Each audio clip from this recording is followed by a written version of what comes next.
Hi everyone, I'm Santosh. Welcome to English Abaca. Today we are going to start the first chapter from the Hornbill Book of Class 11. The Portrait of a Lady was written by Khushwant Singh. He was one of the prominent Indian writer. Was born in Punjab on 2nd February 1915. He died on 20th March 2014 in New Delhi. His age was nearly 99 at the time of his death. He was not only a writer but also a lawyer, journalist and politician too. He also got several awards like Padma Bhushan, Padma Vibhushan. The Portrait of a Lady is a part of an autobiography of our author Khushwant Singh's about his childhood life. The story revolves around the beautiful relationship bond between grandmother and grandson. He has beautifully written an account of his relationship with her grandmother and how the grandparents give all their time, attention, love to their grandchildren. Let's get into the story. This story starts when our author was a kid.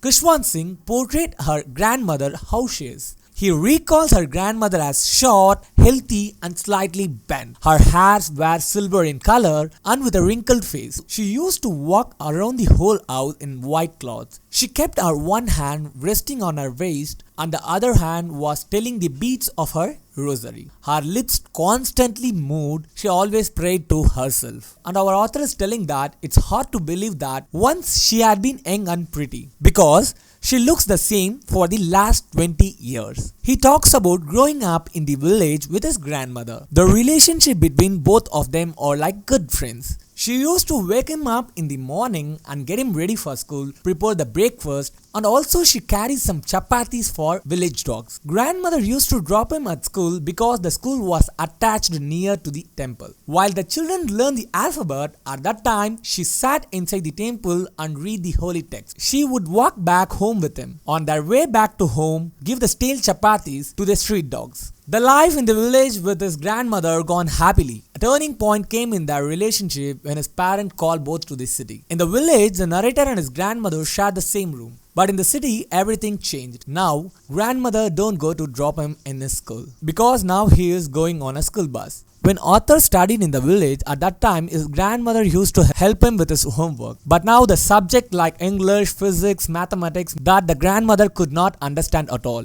And also she felt upset that there was no teaching about God and scriptures at the city school. Instead, he was given music lessons, but she thinks that there is no use in it. When the author went to a university, he got a separate room in his house. The common link of the relationship between the grandson and grandmother was broken now. The grandmother rarely talked to anyone in the house now. She spent plenty of her time in sitting beside her spinning wheel and recitating prayer for God. Now in the city, there were no dogs in the street, so she started to feeding the sparrows birds in the afternoon. And now the bond between the grandmother and grandson was fully broken because the narrator went to abroad for higher studies. Grandmother came to drop him at railway station. She didn't speak anything, but he kissed in his forehead. Seeing her grandmother at his old age, the writer was thinking that it might be his last meeting with his grandmother. Narrator returned home after 5 years. When the narrator came back home after a duration of 5 years, his grandmother was there to welcome him back and he saw her celebrated his return. Both grandson and grandmother were happy. The next morning, after the return of his grandson, she got ill. Although the doctor told that it was a slight fever and would go away very soon, but she declared that her end was near. The grandmother went to her room, started to pray, her lips stopped moving and the rosary fell down from her lifeless hand. To regret her death, thousands of sparrows flew in and sat around her body. All the sparrows flew away without making any noise. When they carried her dead body outside, the sparrow flew away quietly. So, the story tells us